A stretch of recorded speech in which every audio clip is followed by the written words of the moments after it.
for this math activity, we are going to need some crayons, any color. You're going to need some paper. This is just a drawing pad. And we're gonna need something, counters or things that are gonna help us measure.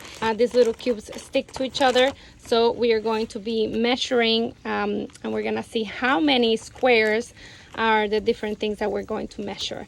We can start by doing just lines and measuring those, or we can use your child's interest. For example, my son loves fish, so I drew tons of different fish that we could measure. So that's gonna be our supplies for this math activity. Before we jump into what to do with the elements and how to measure, I like to just give them exposure to the elements that we're going to play with. This is a new toy for her, so she's gonna have to discover and do a little bit of free play. So she started to count all the little pieces, so I taught her how to count because she was skipping numbers.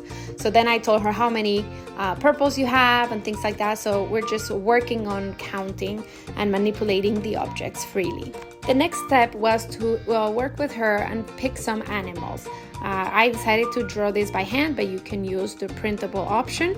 And what we're going to do is we're going to measure each of the items. So you're gonna see that I'm putting a line across some of these animals, because it's gonna make it easier for her to follow the line to put those blocks. I'm gonna start by just drawing a simple line and showing her how to stack up the little measuring cubes so that she can count how long it is. So does it have 7 cubes to stack up to complete the line? She already worked on stacking them and placing them together, so she knows that concept. So now we're just going to stack them up and count how many we have.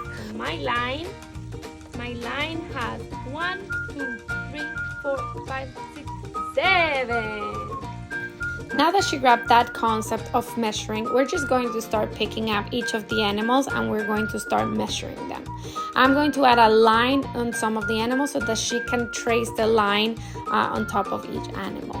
So because they are recognizing numbers at this age, it is a fun way to just help them put the number next to the animal of how many little dots they have. If your child already writes the number, they can do the writing, but in this case I'm doing the writing, so I can just help her relate the number that she's hearing to the number that she's seeing, and it's the same, and the number that she's counting. So we're kind of putting all those math skills into one simple activity. A very important one is to help them count, and these little cubes are great because they have a little hole in each of them, so they can put their little finger inside each of them, and as they count, to do that one-on-one correspondence. So we're gonna go through all of these animals. If they're not interested in the activity at this time, they might not do more than 2 animals, but if they are, you can do more animals at a time.